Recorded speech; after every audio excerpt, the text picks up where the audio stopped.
Hello and welcome to the Women of Ambition podcast. I'm your host, Alyssa Calder-Hume.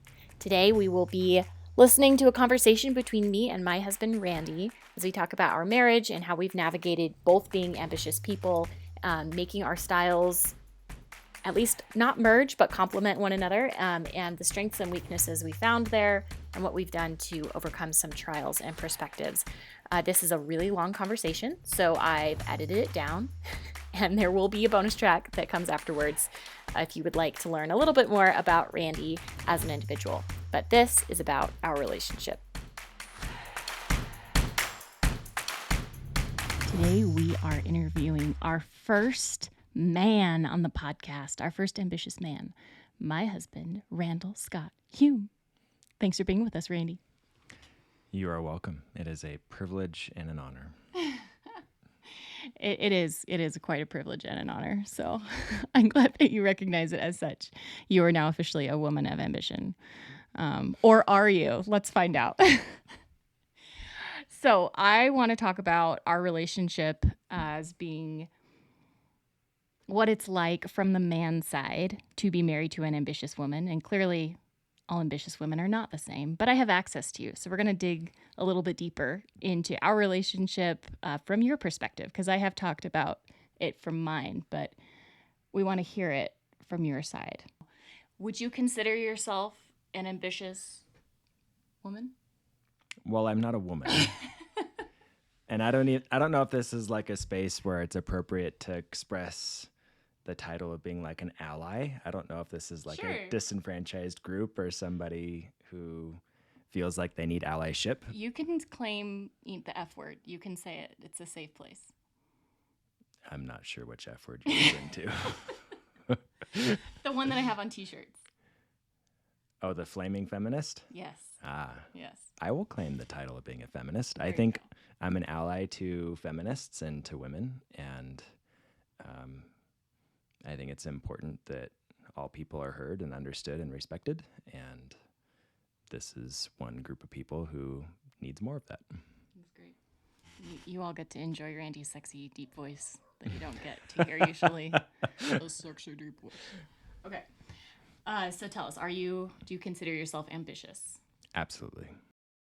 I am third of 5 children in my family, and my 2 older siblings had started taking piano lessons as part of what I consider to be the family program.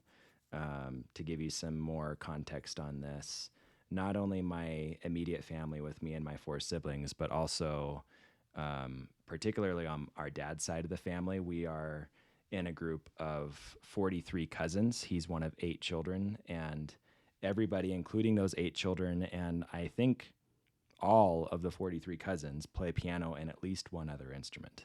And that's a legacy that's been passed down to us by the generations that preceded us, and music is a really big part of our family, to the point that when we go to family reunions, the talent show ends up being the focal point of the gathering. And in the most recent years, when that group got together, which has been several years now because the family has grown and expanded, we actually had multiple sessions for the talent show because there were so many participants in the program.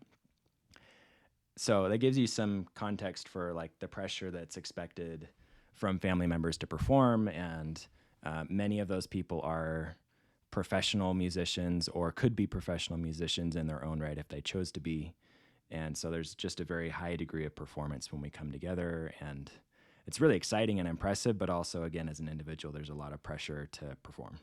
So just as a side note from an in-law, the first time I met Randy's parents, the first time I was at your house, I think did I meet them for the first time at their house? I think I did. Uh-huh. Yeah. First evening. And it becomes a recital. And I think over dinner, we had mentioned that I sing, and they're like, okay, sing now. Yeah. Luckily, I am who I am. And I was like, all right. And so we did it, and it was awesome. I think we did like Phantom of the Opera or something. Michael Bublé, Colby Calais. Anyway, some fun stuff. But that was like my baptism by fire into the family, which is great. Like, I feel like I can handle it, but then I also see how uncomfortable that can make other in-laws. And so at those reunion recitals that seriously last like 5 hours. I'm not joking. I'm not joking. Like 2 a.m. It's true. We're getting shut down. Mm-hmm. There's a little group of us that go off to the side and laugh and have this little like in-law party. Really, we're just in awe of this family. Like, they're all amazing. But it is really funny to marry into this family and have a level of expectation that just like all people can function like this. It's really funny. Anyway. Yes. So that's the family context, and I'm grateful to have been blessed with a musical talent. I have an ear that's unusual, and what that means for those of you who are not musically inclined is I can hear a song, usually just one time, and I can replicate not only the melody line, but also the entire chord structure and the rhythm, and play it usually like the first time through on the piano and make it sound fairly decent. And that's a fun game for me. It's something that I've developed into almost like what would you call it? Like a party trick. Party trick. Yeah, it's like a party He trick. can just pick up any instrument and just start playing it within like 30 seconds. It's not normal. Yeah. Now, to get there, though, it doesn't just happen. So, like, I knew as a kid that I could hear things, and I thought it was normal. And back to the beginning. Sounds so weird. Yeah. So. I see dead people. Yeah. That's funny. I can see how it sounded that way. So, my two older brothers, I would have been like 4 or 5, and my two older brothers are 3 and 6 years older than me, respectively. And they had both been taking piano lessons for, I don't know, a year or two. And I had been observing them and going to these reunions and these events. And my father plays. And I just have a lot of these examples of people that are creating music in my life. And I naturally wanted to be like them and apply this gift that I clearly had even at that age where I could hear things. And so I wasn't taking lessons yet, but I would start plunking things out on the piano keyboard.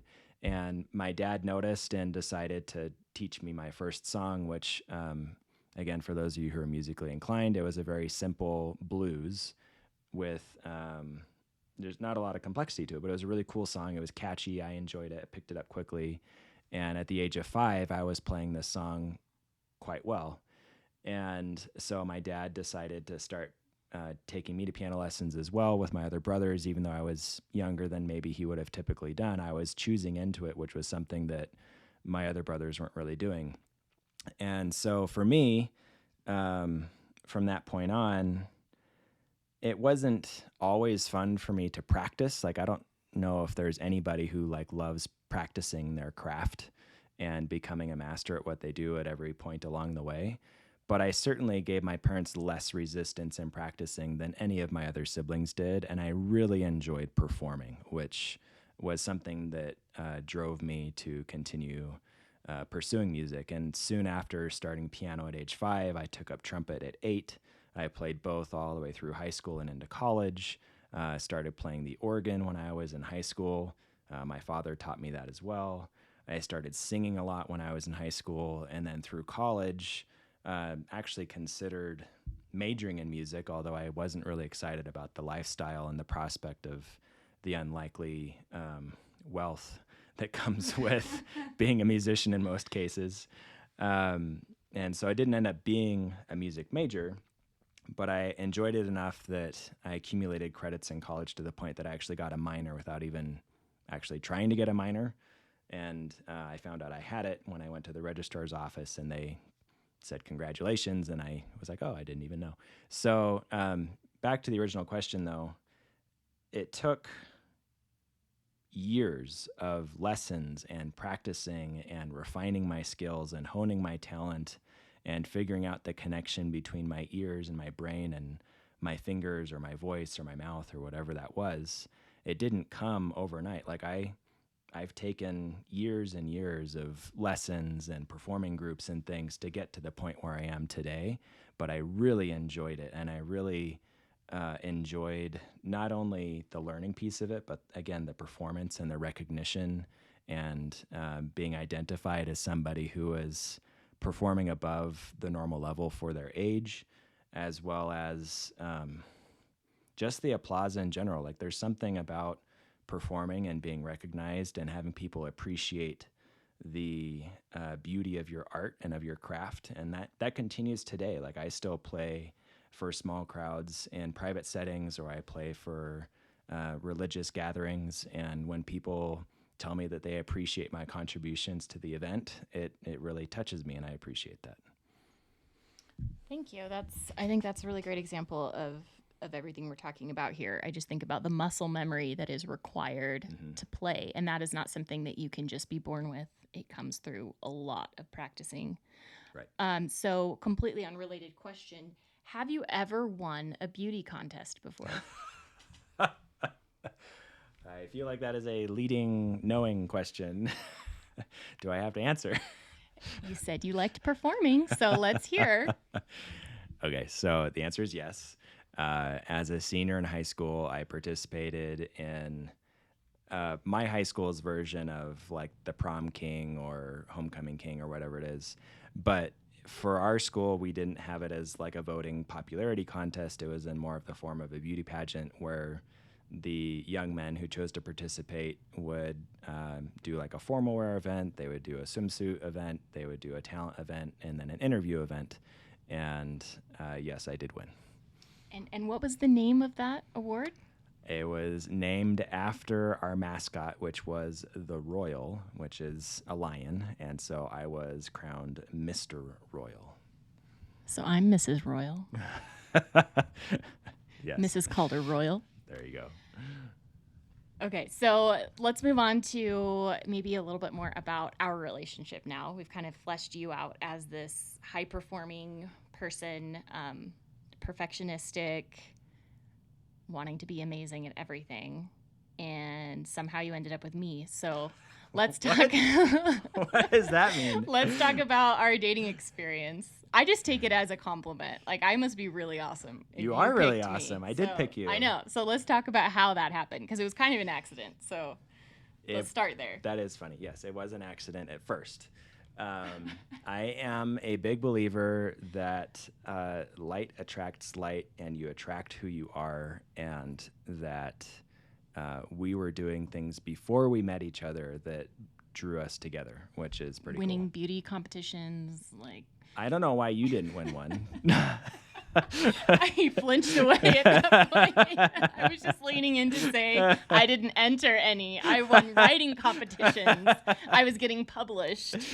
Okay. Well, I was also doing some of those things, but that's okay. We don't have to like compare our trophy stands. We're not competitive. That's not an element of our marriage. I just want to put that out there. Yeah, so the accident. Okay, that sounds bad. Not that kind of accident. Okay, we went to BYU. We were happy little virgin people. Okay, Thank keep you. going. So this started in my sophomore year of college, and I should say sexually frustrated little virgin people, because that's more accurate. Anyway, continue. Very well. So I had a roommate who had a friend, and we had all ended up in the same apartment complex in Provo. And we did all kinds of shenanigans all the time. We go on double dates and triple dates and group dates and plan all kinds of craziness and had a ton of fun. And about halfway through the school year, this would have been January of 2008, this friend who lived in our apartment complex invited us on another group date, which was pretty normal for us. And leading up to that date, he was showing off pictures of this girl that he had met on Facebook that he thought was so attractive and so interesting, and was really trying to pat himself on the back that he got this girl to agree to go with him on a date. And we're like, great, good for you. Like, we'll see you there. And so later that night, I showed up with my date, and my roommate showed up with his date, and we met at Denny's on Freedom in Provo, if any of you are familiar with the place, and had bottomless hot chocolates after midnight. And we met and didn't really communicate much during the evening. We sat on opposite ends of a very large table with these three couples around the outside. And neither one of us really thought much of the other. Like I recall, she was kind of enthralled with this experience that she was having with this guy that she was on a date with. Looking back, like I can tell that she was probably just like trying to survive. I was being nice. She was being nice, and they were like listening to music on headphones through an iPod and like doing some other things that were like very much excluding them from the group activity, which is probably a big reason why I wasn't super impressed. But I also was probably not showing a lot of things that were impressive that night either. I don't know. You can say what you thought about me. No, you were older. So in our religion, men frequently serve missions. So he was post mission. He was 21 and I was 18. And he was with this older girl that was so beautiful and put together and so quiet. And they came in together later. We had already been having this big date. We'd all been hanging out for several hours by the time you came. And so you sat down with this really beautiful older woman, and not older, but she was older than Older me. than you. She's Des is awesome, beautiful. And you were with her, and I just thought you guys were like serious and together, and you were like, I don't know, just like so much older and like a little more stiff. But it really didn't register that much to me. It was funny later though that you thought I was this like stupid freshman. I didn't just say like that. getting. I didn't say that. Whatever you were, your I will dad. not go on record saying Your that. dad told you not to date. Your dad told you not to date a teenager, which I was at the time. I was 18. I was almost 19. So he thought I was just this dumb girl hanging out with older guys because, I don't know. Did you think I was like trying to get married or something? Not necessarily. Okay. Well, I was trash. You just weren't on my radar. Mm-hmm. You didn't check all the boxes for me at the time. Little did he know. So from there, our relationship actually blossomed pretty quickly. She joined our circle of friends, and these group dates and shenanigans and fun times that we had, she quickly became part of our circle of friends along with many of her friends. And for example, 3 months later was April Fool's, and we got fake engaged to each other. And while he was dating someone else, it was super messed up. It was amazing. There are people in my hometown to this day who still think that I actually got engaged that year and something happened and whatever.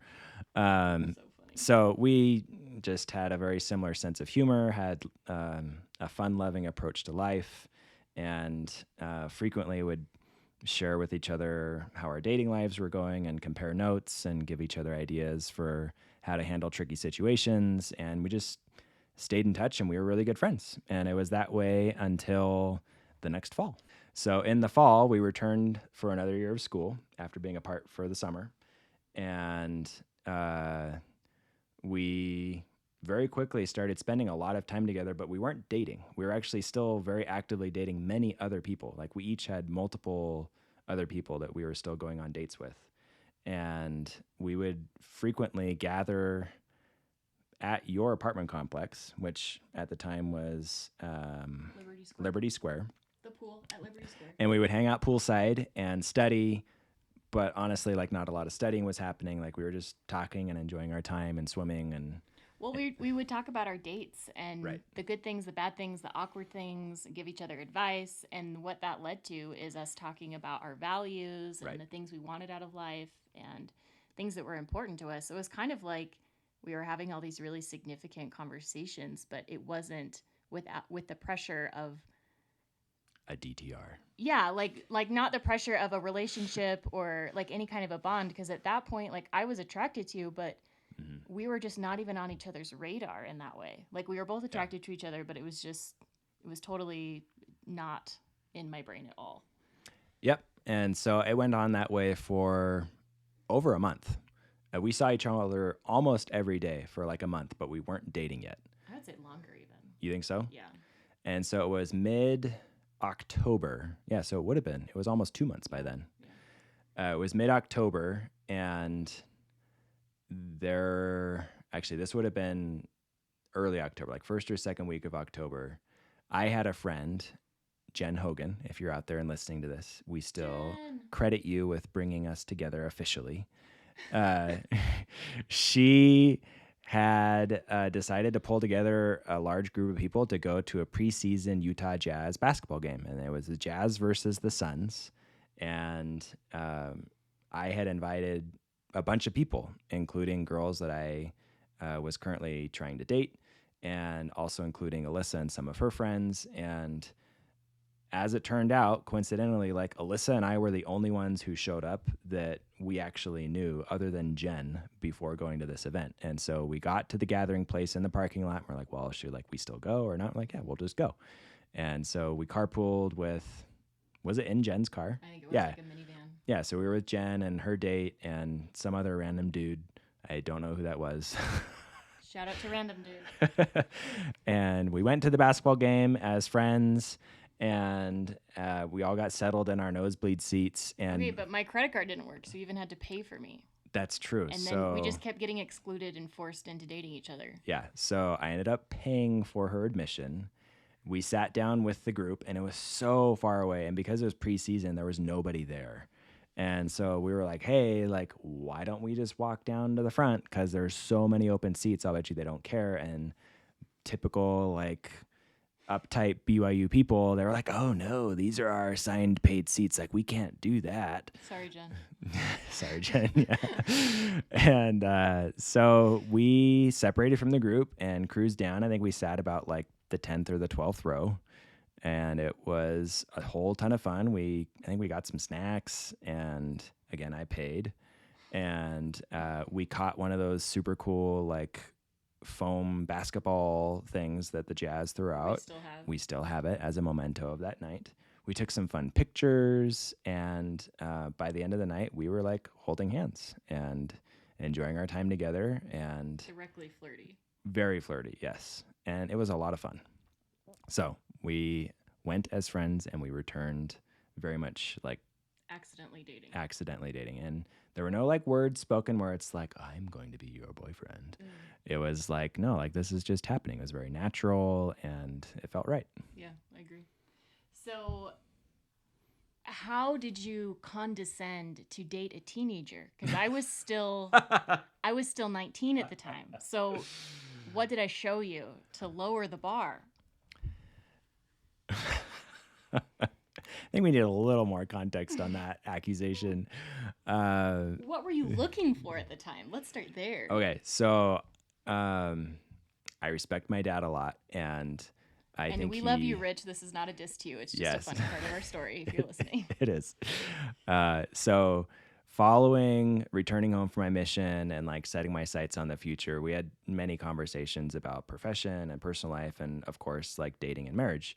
And it was an observation of his that if I wanted to get married, that I should likely look for an individual who was prepared to do so. And frequently, wasn't a teenager.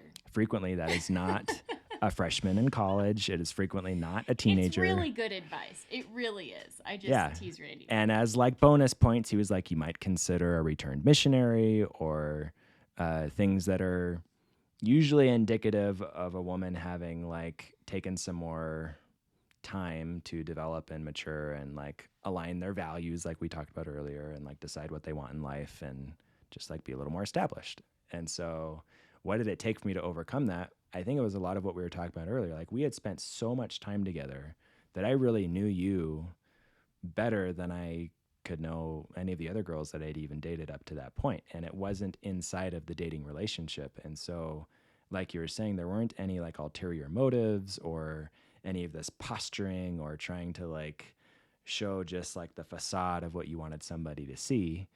We really knew each other well. And layering on top of that, the romantic part afterwards was really nice because we were so comfortable. We didn't have many of the introductory questions to get through, or the concerns around, what does this person want in their future or whatever. And we'd already been through all of that. And so I wasn't at the time trying to figure out in my own mind, well, how am I going to justify to my father that I'm dating a teenager?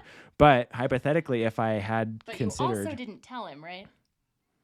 No, but it wasn't relevant by that point yet. I'm just teasing you. You turned 20 very soon afterward. I'm just kidding. It's a very narrow window of time when it was a risk. No. But like there would have been material statements that I could have made that would explain Sure. like why you were a really unique match for me. Yeah. What were those things, do you think?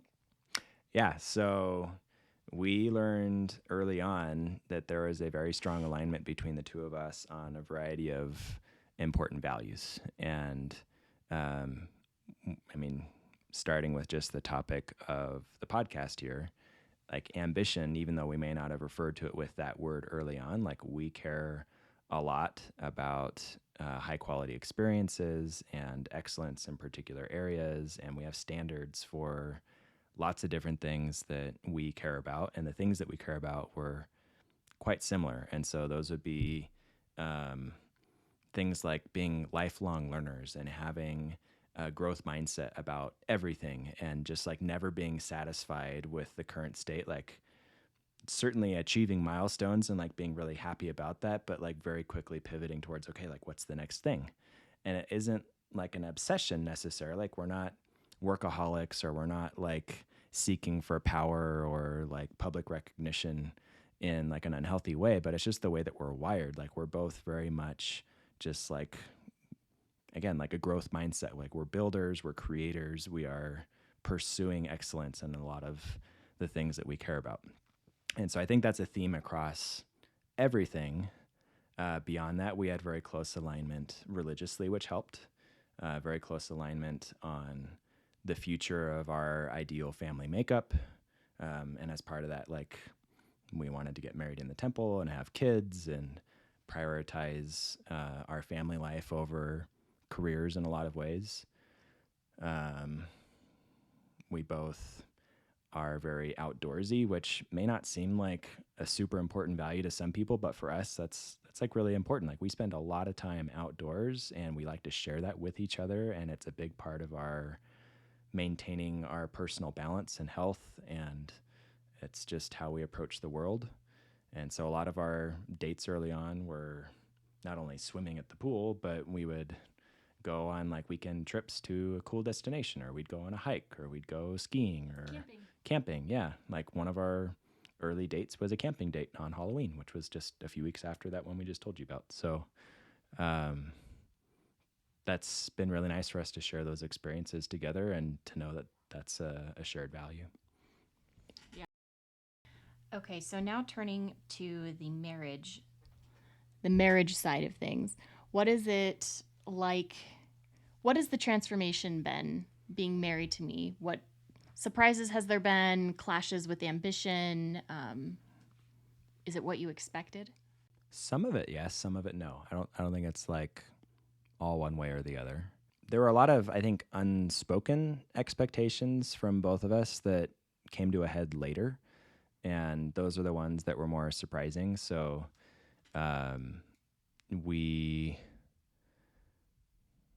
fell into a trap of expecting to follow many of the traditional norms that people in our religious culture often do. So that would be typically... Maybe you did. Well, no, like the way that it played out actually followed these pathways. And like Well, it looked like it, we've yeah. talked about this. On the outside, we were doing the thing. Mm-hmm. And so that was prioritizing my career, having kids very early. Like we got pregnant within about 6 months of being married. And by Which nature, I presented a PowerPoint presentation yeah, she had to persuade me. to let him know the timing of how it would work out financially. I had moving graphics. It was very professional. We had a lot of time when we were interning. Anyway, continue.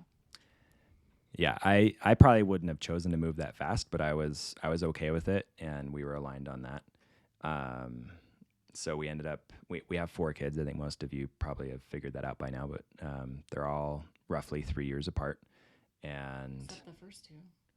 That's true. The first two came very close together. They're 15 to 16 months apart, and also had to be persuaded to get pregnant with the second one. Except I was already pregnant, so. Yeah, I don't know what that was all about. Anyway, so yeah, married young, kids early, prioritize the husband's career, stay-at-home mom, like bought a house soon after. Like stuff was pretty traditional. So that was my only point. And so where things started to diverge, I would say it was probably, was it during grad school when we really started talking pretty heavily about what your future was going to be if it wasn't stay-at-home mom, or maybe shortly after? It was, and I had been waiting to also work on our marriage for a long time, and we were prioritizing your master's program, Mm-hmm. and I was like, okay, like I need some time now. I need some things I've been waiting to work on these things. Bring it back in balance. Yeah, we need to bring it back in balance. Yeah. Some of my goals and ambitions need to get met now. How are we going to do that? Yep. Yeah, and so I think it was a surprise for me, only because like I had been so hyper focused on my own stuff that it like hadn't crossed my mind that it really was out of balance to that degree. And I think it took just a few conversations to like adjust my mindset and to see things from your point of view and to be open to the possibility of doing something different. I wouldn't say that I had like an adverse reaction to suggestions of you potentially going back to work or back to school or whatever it took a while to figure out what that pursuit was going to be. Like we experimented with a number of different things on your side before you landed on something. No, I think you've always been really supportive of me. It's been my ambitions for our relationship that have been much more challenging and took much longer to get on the same page with. Yeah, that's fair. So you're referring to like couples therapy or... Mm-hmm. So yeah, we did a couple of starts and stops with couples therapy, and it didn't really... Actually, it still really hasn't landed. Couples therapy's been hard. You want to talk to us about why? Well, the first time was because we tried to use your therapist, and it felt very one-sided, and I felt like I was being ganged up on. Yeah, it was not good. The second time... We tried these two old guys that were just like really sexist. It was not good. Yeah, that guy was bad. That lasted like 2 or 3 sessions. And then we've had some really great success in personal therapy and found some third-party resources that have helped us find balance in dividing the responsibilities of running our family and running our home.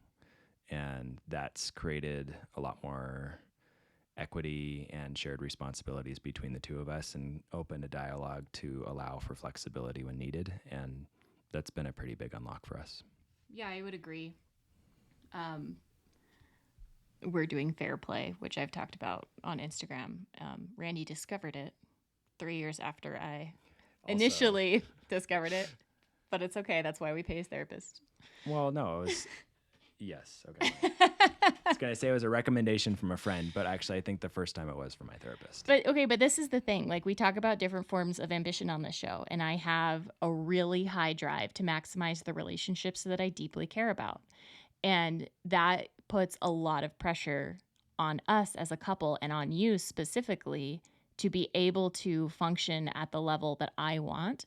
And we've had this discussion throughout our marriage. We've been married 12 years now, where we will talk about something. You're like, well, other people do it like this and it's just fine for them. And I'm like, but I don't want to be fine. I want to be exceptional.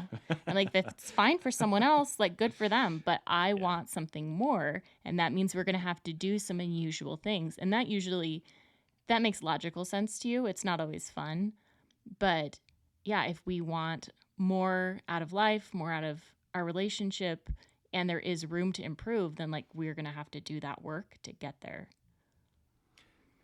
Yeah, so double click into that. What's behind that is... What does that mean? Double click into that? Oh, that's like a business term. Yeah. You don't even know this. No, I really don't Hold know on. this. I'm going to like bask in this moment.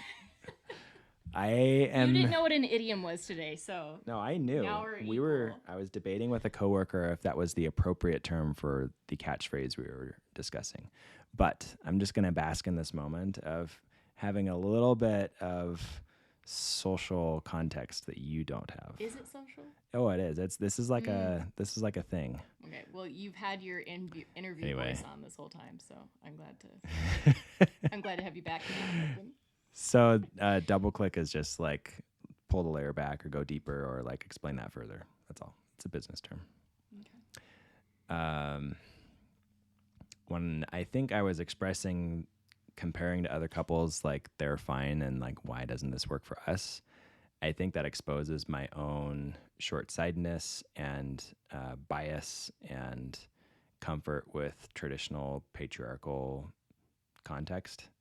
And as soon as you were able to describe to me your point of view and say like, hey, this is how this hurts or harms me and this is why it doesn't feel right, it was a pretty quick transition to understanding that, but it's taken a lot longer to adapt to how we make that right and find the right balance. And that's taken hard work, and it's taken frequent and repeated resetting of expectations and rebalancing of responsibilities to arrive where we are now. And we probably still have more to go, but a lot of that work has happened. No, I really appreciate you bringing that up. I think you said that really well, and it means that I don't have to bring it up.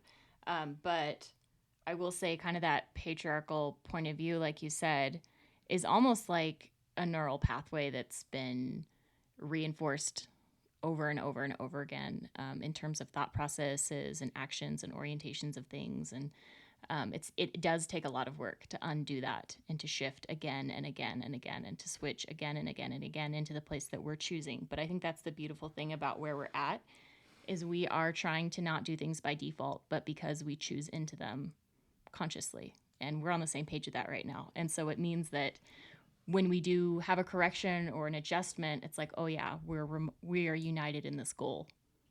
And so it's okay to have this conversation.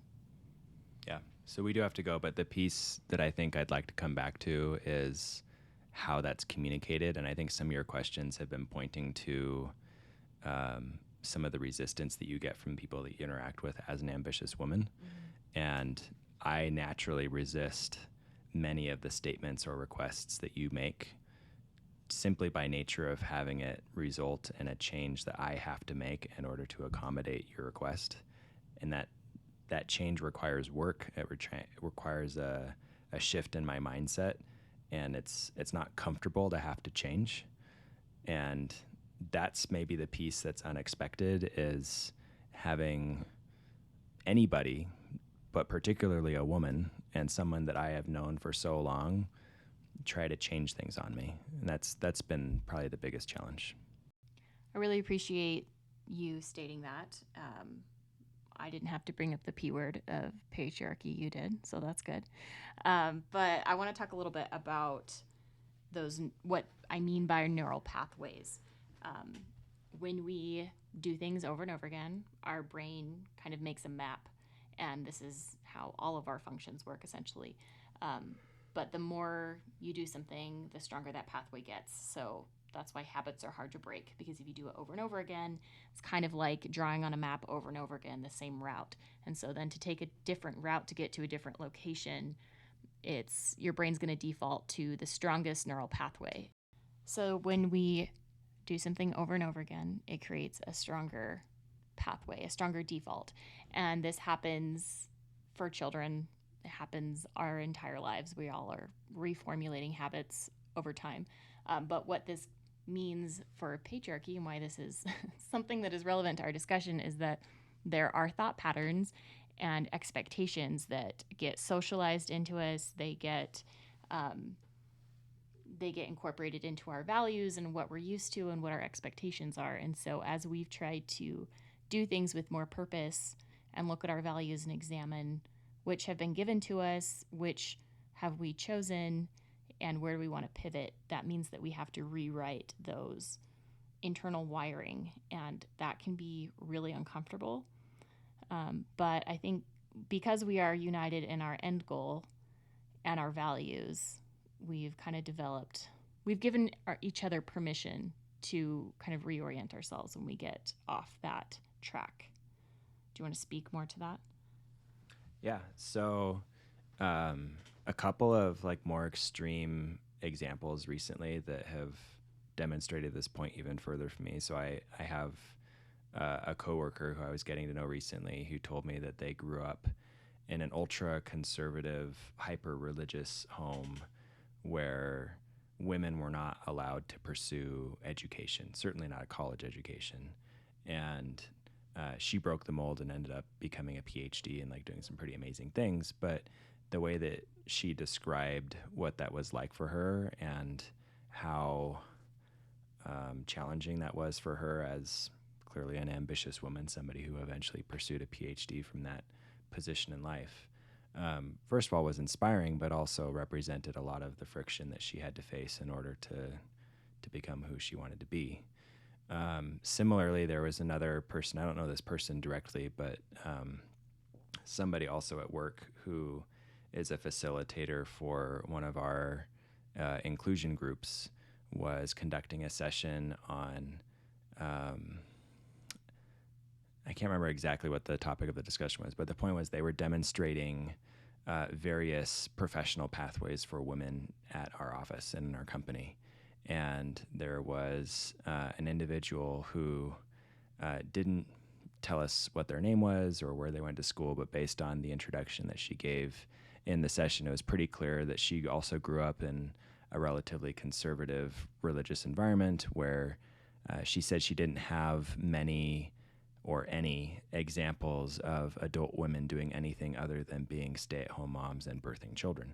And to have a professional setting like this where there were numerous women who were also mothers and also at some points in their lives stay-at-home moms, but also pursuing their own careers, their own education, and continuing to do that throughout their life was like an eye-opening revelation for her to realize that there were other possibilities for her future that she had just never considered. And so that, again, was inspiring to me and eye-opening and revealed to me what the other side of the table looks like for so many women. And I think, fortunately, I have been blessed with a relatively soft heart. Like, my heart goes out to people who hurt and who feel marginalized and struggle. And part of that is, as we alluded to earlier, I've gone through some really hard things in my own life, and I'm a firm believer that we are all going through something really hard at any given moment, and we frequently just don't share that with each other, and so we don't know that we're all going through something major, but I think we all are. And if we're not going through it now, like somebody within 1 degree of us is going through that thing, and it's weighing on us, and it's causing us to expend energy to get through that thing. And taking that lens and realizing that there are systems and processes and traditions that are causing pain and friction and frustration to entire groups of people is like really hard for me. And to also then discover that I am personally reinforcing and perpetuating that for people that I love and appreciate is also really hard for me. And so I went through my own phases of recognition and understanding and ownership over those behaviors and the consequences of those behaviors. And fortunately, I have a wife who is not only outspoken, but also patient with me and willing to educate me and grow with me through these processes of discovery and learning and growth. And I think that's enabled us to arrive at where we are now and to continue setting our sights forward and building towards a future that works for both of us. So it certainly applies to, like I mentioned earlier, like wanting to be an ally for feminist women, but also I think for me at least, I try to be an ally for anybody who feels like they need that extra support. And I may not be aware of it. I may have hidden biases and things that are causing me to perpetuate things that are harmful to others, but I want to know about them, and I don't want to be perpetuating those things. I would say that's another kind of ambition, is to be an ally and to be focused on those relationships and social activism and those types of things that aren't typically considered ambitious. They're not things you can put on your resume necessarily, but they really matter to our world and to our relationships. They matter for the future of our children and the people that we love and care about. So thank you for pointing that out and sharing it. So I'll build on that with what we were kind of cut off from earlier. And I mentioned that you have been bold and outspoken enough to address the concerns that you have and the challenges that you have in our relationship or in society at large or whatever you're facing. And that in and of itself was unexpected for me. Like I grew up in a culture and a family where that wasn't common for the women that I saw in my life. Part of that might be personality. Like my mom is not known to be like a prominent force in a room in terms of like verbally speaking her mind. She's more of an introverted person, still a very strong person in and of her own right, but I didn't see her often contradicting others in the room. She's certainly somebody who avoids contention and avoids conflict. And so I just didn't see that much. And similarly, just within our cultural in general, like we are part of a church that is very patriarchal. And so it's just how, again, I've seen examples of women behaving. And so again, there was a shift to first just realizing that that's how you operate and that we're comfortable having that kind of a discussion and we're okay disagreeing on things maybe, or we're okay speaking our minds on things, even if we recognize that it may be new or different or require work on the other person's behalf in order to get to where we want to go. So when did that happen, do you think? It happened in small ways before we even got married. Like, it wasn't nearly as heavy back then because it would be like... It was hypothetical. Well, not even hypothetical. It's like, where do you want to go to dinner? Or like, what are we going to do for fun? And like, it was nice. I mean... Like, I had an opinion. Right. So as... What? As like unimportant and superficial as this might sound, this was actually really important to me. And it's because I had previously, and in the very recent past before I met Alyssa, I had dated women where I knew that if I ended up with them long term, that I would be making all of the decisions. And so now you get to make none of them. The pendulum has swung. But that was a joke. That was a joke. I knew that I wanted to marry somebody that I could trust and trust to make big decisions and to take my perspective into account, but also operate independently. And when we talk about these shared responsibilities in the Fair Play deck, like the assumption in going through that exercise is that we trust each other to deliver on the things that we own. And again, like I dated women before I dated you where I would not trust them for like the vast majority of the cards in that deck. And that's really sad, but that's true. And with that trust comes an understanding that I would expect you to speak up when things aren't working, to ask questions if you need clarification, to ask for adjustments or trades in those responsibilities or whatever. So again, relatively mundane things like where are we going to go to dinner and what are we going to do tonight for our date. Again, I dated women where that was like a challenge and I didn't want to have to put up with that. So early indicators, but then later on, I think you also had the self-awareness to know that you needed and wanted somebody who could push back a little bit. Oh yeah. And so you knew that if you had all the power, you wouldn't enjoy it. You would probably abuse it. It wouldn't be healthy. It wouldn't be good. So you wanted something like balance is resistance between two equal forces. Like you wanted an equal force. Yes. And we're really good at that for each other. Yeah. Like I said earlier, like you attract who you are. And I think that plays in awesome. Yes. That was going to be so loud. There's a spike on the audio clip there. Where was I going with this? So we're awesome. Oh, so first of all, just like getting comfortable with having differing opinions and being able to have a discussion and two-way dialogue on understanding each other's reasoning for having those differing opinions and creating space and leaving space for maybe not agreeing on something. And that was kind of new for me. Like I grew up in a home again where confrontation was avoided and there were very traditional pathways that we followed. And so like I just had to get used to that middle space and just like recognizing, oh, we don't actually have to like all of the same things. So like something that's ongoing for us now is like, what are we going to watch for TV with the half an hour that we have before we go to bed? And we have a relatively narrow window of genres and shows and movies that we're comfortable watching together. It's a tight Venn diagram. It's very Put tight. it that yeah. way. But we enjoy sharing entertainment together. And so we make it work and we compromise, and that's fine. Where it gets, I think, more important and tangible is on things like what we're doing now. And that is like, how are we going to rebalance our entire family schedule and structure to enable you to go and pursue a PhD? And I wouldn't know that you wanted to do this if you first didn't express the desire.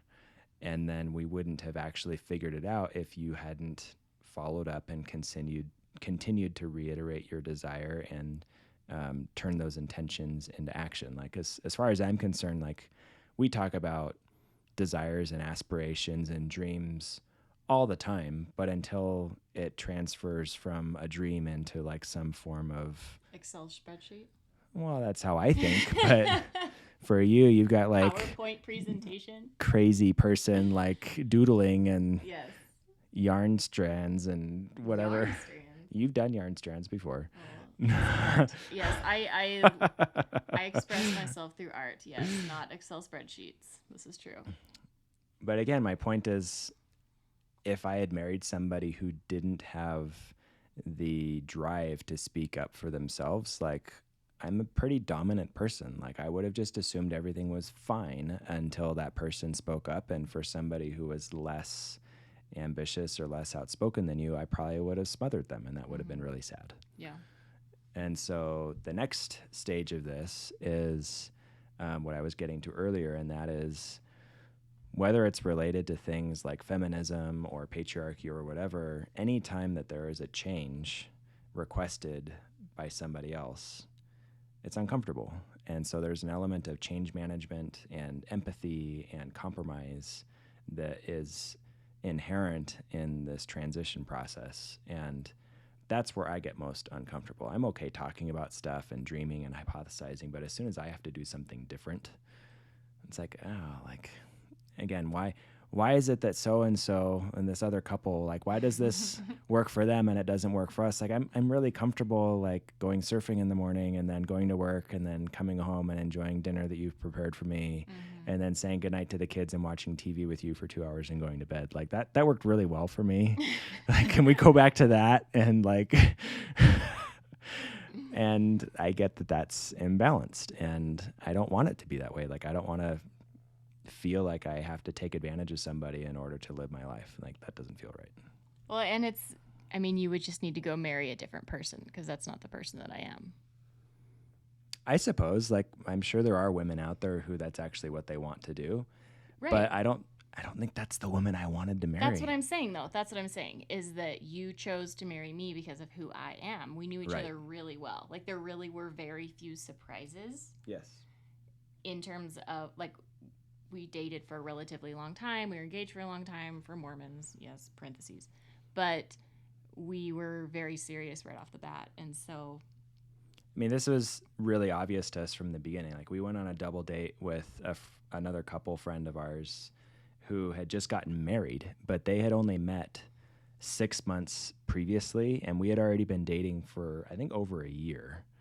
And at least we knew each other way better than they knew each other. And they were married, and we were like, yeah, it was so weird watching them discover things about each other on the double date. And it was like mind blowing that they would have chosen to marry each other and not known some of these fundamental elements of each other's personality or experience or whatever. Anyway, we continue to have that experience now. Like, we genuinely are each other's best friends. We love spending time together. I mean, I love talking at you, but we enjoy talking to each other. I am more loquacious. Yep. And I can go for longer.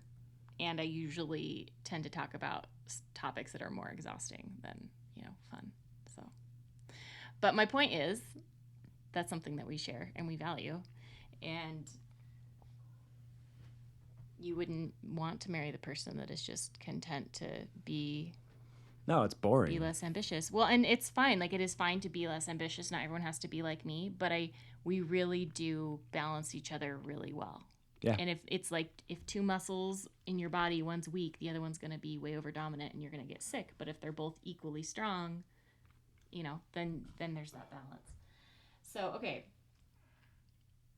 What about, have you ever felt like we've had competing ambitions? Ooh.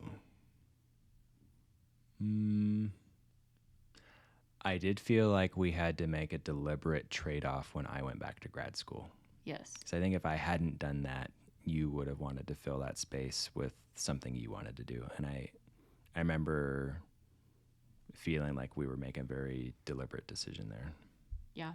And that was tough too, because in addition to moving and going into debt and rearranging everything, I also got pregnant and I was on bed rest and it was much more complicated than we were expecting. And that was just really tough all around. How do you feel like we managed that? Well, the tail end of it is playing out now. So it's taken a long time to come back, and I feel a little bit bad about that. I don't know how realistically we would have helped you go back to school very much earlier than we are now.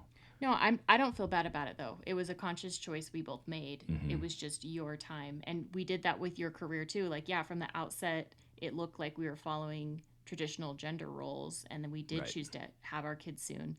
But on our map, we were being strategic, and now you are more flexible and more well established in your career, so I can now go focus a little bit more on mine, and I get to go back to grad school at 33 and not feel like a total weirdo for being way older than other people.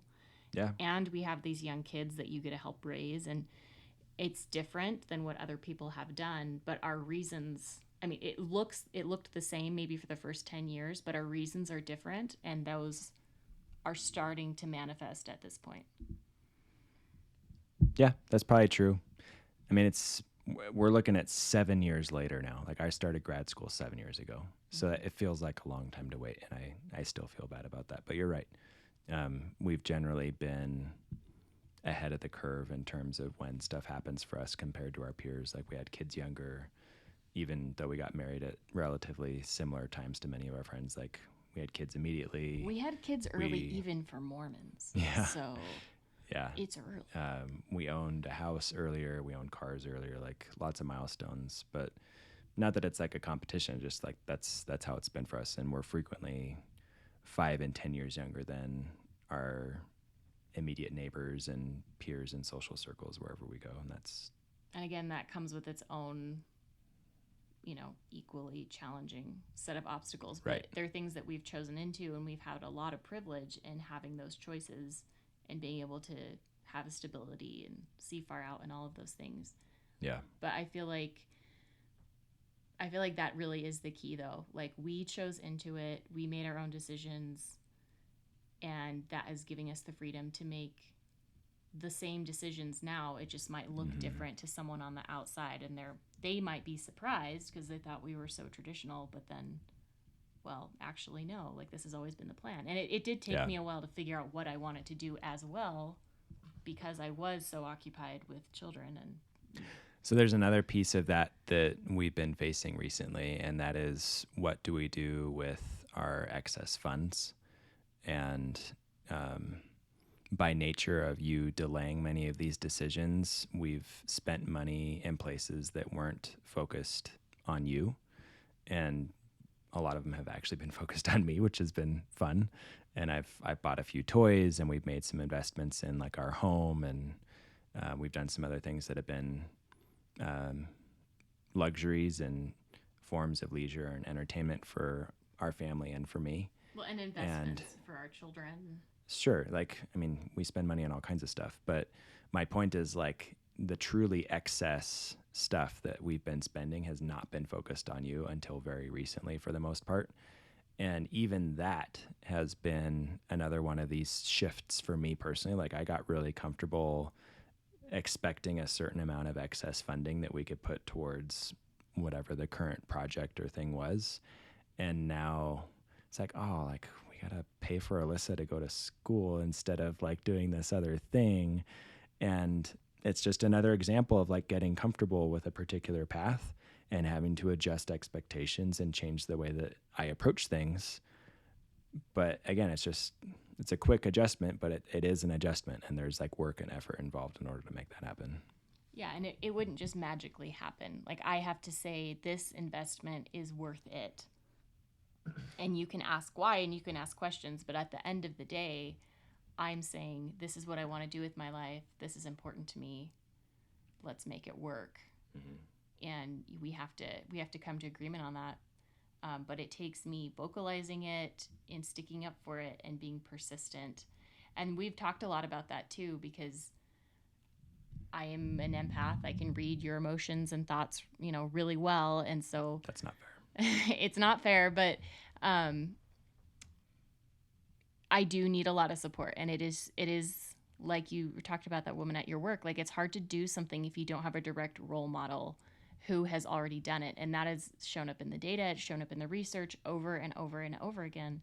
And it is, for whatever reason, I've talked to so many women. It's the reason I started this podcast, trying to figure out how women do this, because I don't have direct role models.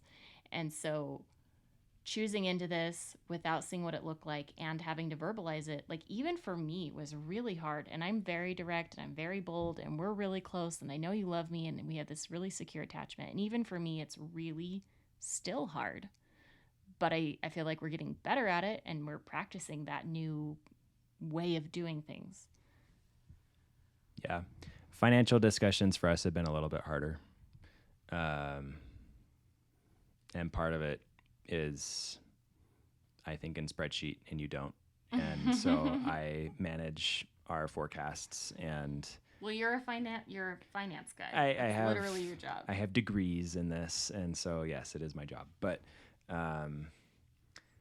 yeah, it's interesting the way that you state that. Like, you have to come and stick up for yourself. Like, everything in my mind is a prioritization based off of a business case, and I make all life decisions in this way. Like, there has to be some form of a return on my investment. It doesn't have to be money in every single case, but like, is it worth me going and spending my time doing this thing? And even if it is sitting in front of a TV and vegging out for hours, like, the return on that for me is I get to relax and zone out and escape into another world, or I get to rest, or whatever it is. And so maybe I make that a little bit harder on you, that I like require this particular approach to how we prioritize our resources. But it's another form of ambition and choosing how we...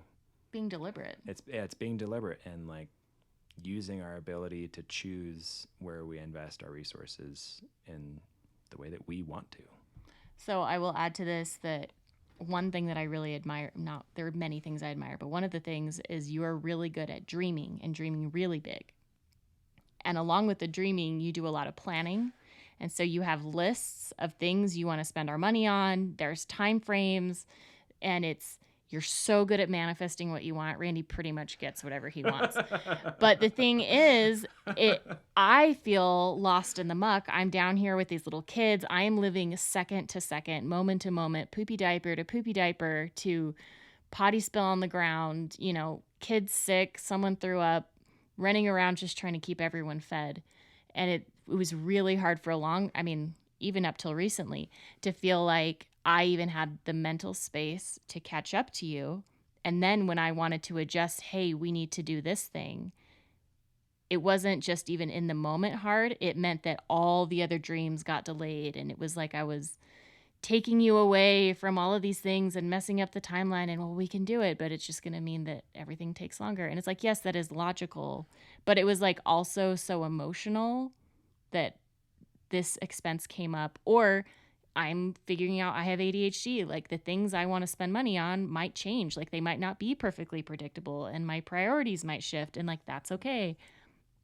And it's interesting because we have very different coping skills and it manifests differently. But that has been hard to have those conversations. And especially with kid stuff where you don't have the time to invest in understanding why something needs to happen with them medically.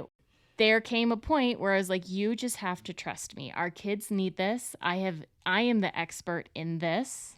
I can't download to you in 5 minutes, 30 minutes, an hour, something that I have spent 1,000 hours researching. And that's not an exaggeration.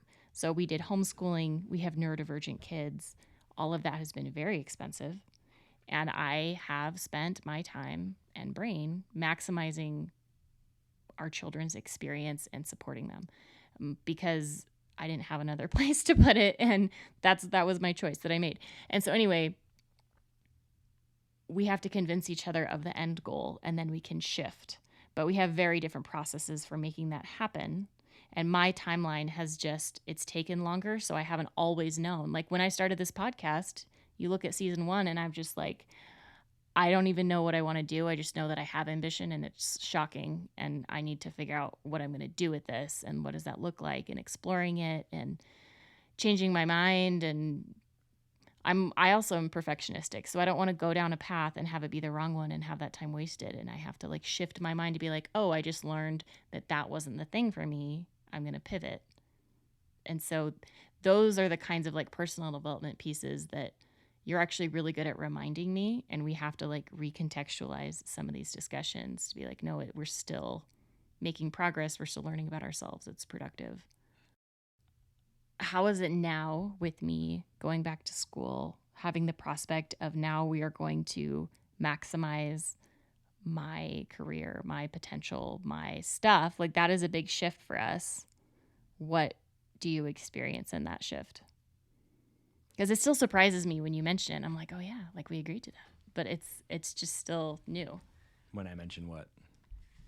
That right now we're prioritizing me going to the school that is going to be best for me, and that I get to kind of steer the ship, and that you will follow and you'll make it work, and like you do have the flexibility with your career right now to pivot. Yeah, so I mean, we are privileged to have my employer be relatively flexible on things like where I work from, and even time shifting work throughout a given day, and how much vacation time I get even is like generous. And so the flexibility that we have to allow you to spend most of the day on Tuesday away from the home is like something that wouldn't have been possible just a few years ago. Like even pre-pandemic, like we had to really negotiate for me to work from home a handful of days every week as you were on bed rest pregnant with our last kid. And so I want to point out too, like that is another one of those benefits that we invested early into your career to have that freedom now. Right. And to other people, it looked very traditional, but the reason and the strategy was different. And so we are reaping the benefits of that. Mm-hmm. And now we look non-traditional in a lot of ways. Anyway, continue. Thank you. Yeah, that's a good point. So part of it is deliberate. Like we definitely invested in my career early on and picked career paths that would provide us with the flexibility later to do things like what we're doing right now. But I do think I have an unusual employer that even during COVID, like we had the ability to travel the country in a motorhome and still work full time and homeschool our kids. Like not even everybody during COVID had the ability to do that.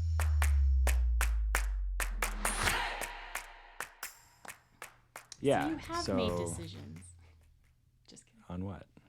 I was joking earlier about how you don't make any decisions, but the reality is that I make all kinds of decisions. I know. The reality is that we have allowed you to decide what career do you want, what company is going to work out for you, and it's been, can we make that work? What standard of living do we want? Can I survive there? Like I can't live without the sun. Yeah. But I've trusted you to be the person to kind of decide what the options are, and now you are allowing me to decide that for myself and my future. Yeah, so this goes along with your discussions that you've had on previous episodes around understanding your personal values and being very deliberate in pursuing your dreams and setting goals and such. Like if you wanted to talk more about that, like I've got a very strong opinion on how this works and what we do to like bring that to life. But what I love is that we're doing this for you now, whereas for a long time we've been doing it for me. And I am still certainly pursuing my own goals and ambitions, and like my career is progressing very well. Like it's great that I can continue doing my own thing without hindering your ability to make progress on your thing. And again, we're in a very privileged position to be able to facilitate that. The transition for me has been not terribly dramatic. Again, a lot of it was the anticipation of the change that was so challenging, and going through the discussion and worrying how big the transition was actually going to need to be. But in the grand scheme of things, like, even if we just take the Fair Play example and the shifts in responsibilities from before and after, like, I maybe picked up a couple hours of work every week. Like, it's not huge. And I know a lot of the principles behind that are more around emotional and mental load. And so, like, I own in number a lot more things that I used to, but in terms of the amount of time that I take every week, which is the important part to me personally right now, like, it doesn't take a whole lot more of my schedule to do the extra things that I've agreed to do. And so, like, examples, like, I am in charge of putting the kids to bed every night now, whereas before that was like a shared ambiguous responsibility. Or like, we divided up some of the house chores in a different way than we used to, and again, that was ambiguous and usually fell on you. Yeah. I do a lot more cooking now than I used to, which I actually enjoy, but that is time, and that's mostly why I wasn't doing it before. Well, and you made the mistake of telling me that you enjoy grocery shopping. I do, especially now And that I guess can what get happened? it delivered. Well, yes. Yeah, I get it delivered. It worked out okay. It was kind of annoying actually on the first time, but what happened? Just that you admitted that, and suddenly that became your job. Oh yeah, I'm okay with that. And the thing is, I would never feel like fine just getting groceries delivered to our house and spending that money. But because you're doing it, I'm like, yeah, whatever. So anyway, Whatever. I'm happy for you. Thank you. I have decreased mental load. He has slightly increased work. It's better balance. Yeah. The biggest shift has been on the day when you go to school right now, which is Tuesdays. I stop working in our current model. I mean, this will change every semester, but this current semester, I do lunch and nap time with our 3-year-old, and that takes like half an hour to an hour in the middle of my day. And then at the end of the day, I am on call with the kids as soon as they get home, starting around 3:30, and I've just accepted that I'm really not going to be able to work after they get home. And so I stop working so that I'm not trying to do two things at once, which I'm terrible at. And I just spend time with the kids. We usually do some kind of an outing. I cook dinner. We actually have piano lessons on that night now, so the outing doesn't happen as often as it used to. Right now, I like take our son to soccer practice or a soccer game, and like, I'm a dad. Like, I'm a parent. I make stuff happen. Pretty normal. But the big shift for me again is like, I stop working 2 to 2.5 hours earlier than I normally would, and instead, after I put the kids to bed, I finish that work that I would have done earlier in the day while Alyssa is still at school. Yeah. Do you enjoy babysitting your own children? Yeah, it's not babysitting. Like I said, like, we go and have adventures and like cook food together, and Yeah. I don't just like watch my kids. Like, we have fun. No, I love it. I love the ownership over that role that you have and the fun things that you do. It makes me so happy to see that. It's been a shift, mostly just because of your time and how we choose to do it. But being in charge of homework and piano practice and all those little things that can take up so much of that mental load, like, I can trust you to take care of that, and I don't have to worry about it. So if you're going to speak to other men, do you have, or just life partners of ambitious women, do you have recommendations or expectations that you would talk to them about? Yeah, so first of all, in line with our story of how we met and like the goal setting we've just talked about and the concept of you attract who you are, I think it's important to recognize that if you are an ambitious person, that you will likely attract an ambitious person. Now, also opposites attract. Like, we know that's a thing. So this isn't going to be the case for everybody. But I would say that just first of all, like, recognize that if you are an ambitious person, there's a very strong chance that you're probably also going to be paired up with somebody who is ambitious. Even if it And looks different. it might look different, and it might still have some of the other typical opposites attract exterior views, like maybe extrovert plus introvert, or things like that might not carry the typical ambitious profile. But what I would say is recognize that you have the potential to butt heads and to disagree and to create situations where one or both partners are resenting the other. And it really just takes a mindset shift to overcome those issues and recognizing that, hey, we are both human. We both have desires and ambitions, and they're likely not the same. We both have an innate need to pursue those ambitions and to fulfill whatever our destiny or our desire or our goals are. Like that's part of what makes us human and helps us to thrive. And by acknowledging that, you can create space for your partner to be themselves as well as for yourself to be yourself. And that's what I keep coming back to for us in our relationship is like, well, clearly I assume that I have the freedom to go and pursue my things. Like, doesn't that also mean that you should have the freedom to go and pursue your things, and that there should be some kind of balance between our abilities to go and seek the fulfillment and reward that we each want for ourselves? I have seen people that we know struggle on this front. Instead of reconciling those differences and resolving those issues, they actually choose to live more separate lives as opposed to more aligned lives, or shared lives, I would say. And that's kind of sad to me. We see that they live parallel lives. They don't spend as much time together. They don't know each other as well. There's a lot of trust because they do have shared responsibilities that each of them carries out, and they do have to align on certain things. But there's also some inherent resentment or miscommunication or like gaps in their relationship that we don't have nearly as many of because we choose to meet in the middle.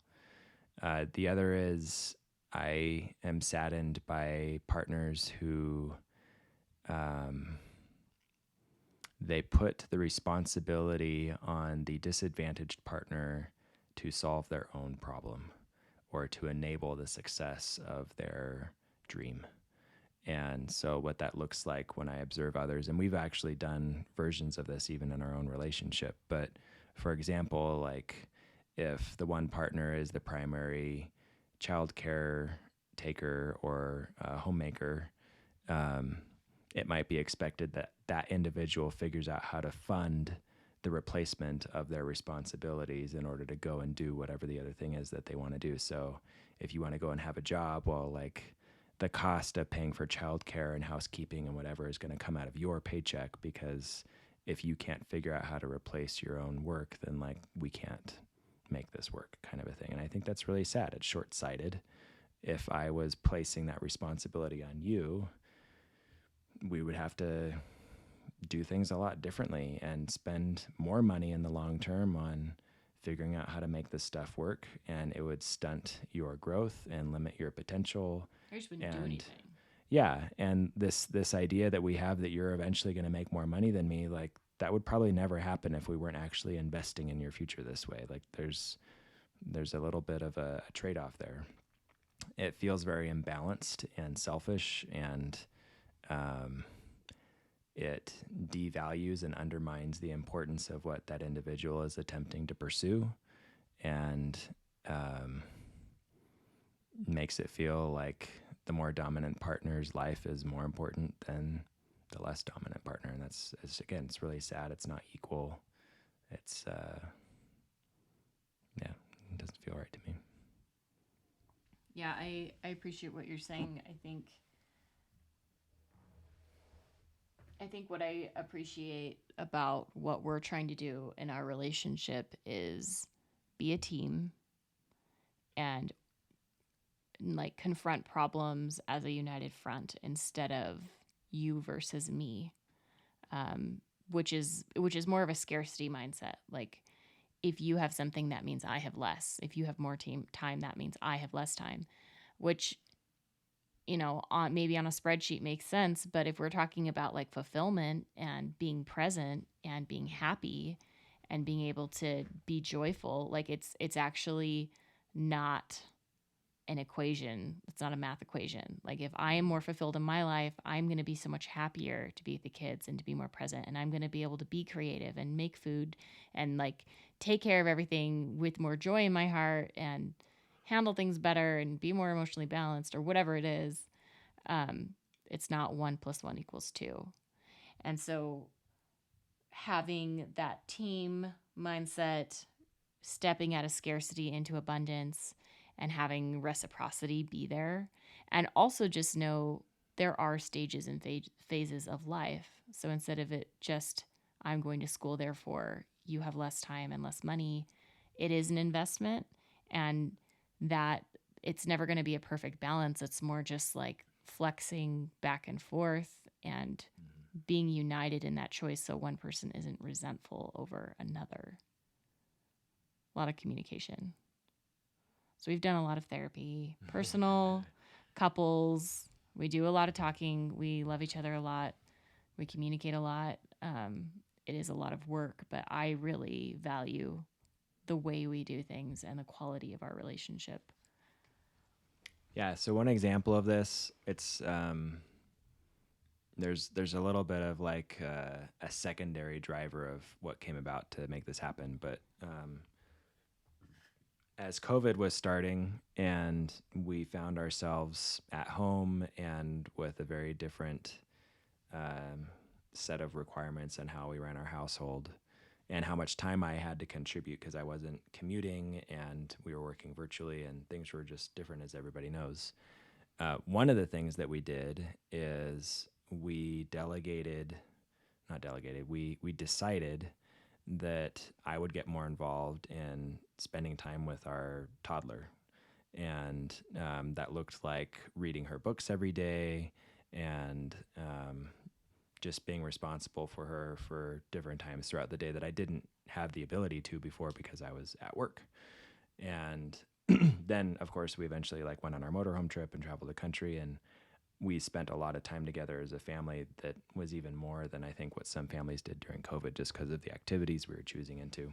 We lived in a metal box on wheels. We did. It was very small. And the mountains, but yeah.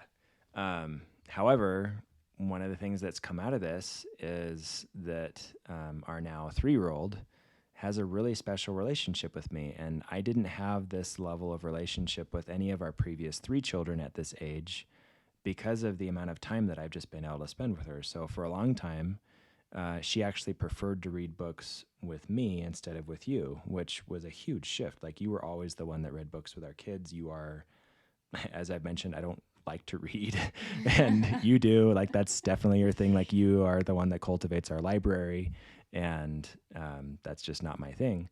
But that became one of the special things that we did together, and still now, like, our relationship is much closer than the other kids had with me at the same age. And that wouldn't have happened if we hadn't chosen into that transition between our responsibilities. And of course, COVID like magnified that for us. But I still believe that even without COVID, like, I would have had a very different relationship with her than I did with our previous kids. Mm-hmm. Yeah. And approaching those transitions that we had to make in COVID as a team, rather than like, well, I'm still just working and you're still the caregiver, so you'll have to adapt. Like, it was a united front, and that's what kept us, alive. Yeah. And married. Okay, so wrapping up, what do you think about being married to an ambitious woman overall? I think it's fun. And this is like how we roll. Like, again, I wouldn't personally be very fulfilled if I wasn't married to somebody with drive and ambition and wasn't pushing me or pushing themselves. And so I welcome it. I invite it. That does, again, present opportunities for me to change and adjust and work in ways that I hadn't anticipated or wanted to. But at every juncture, it's turned out better, and we've come closer, and I think we have a better life because of it. Thank you so much for being our first man of ambition. You're welcome. Woman of ambition, man, friend. This has been really great, and I've really enjoyed it. I hope everyone else has too. And, if you have further questions, we can ask Randy to come back and give more of the spouse perspective, if that's helpful to anybody. I'm happy to. We can have a Dear Randy column. You can have like a little segment at the end or something, and you can answer all the questions for all the disgruntled men. Happy to contribute. Okay, thanks, babe. Thanks for listening to this episode of the Women of Ambition podcast. I'm your host, Alyssa Calder-Hume. That was our guest, my husband, Randall Scott Hume. If you'd like to listen to more episodes, you can find more at womenofambitionpodcast.com or on any podcast listening app. I really like Apple. That's where I listen to a lot of mine.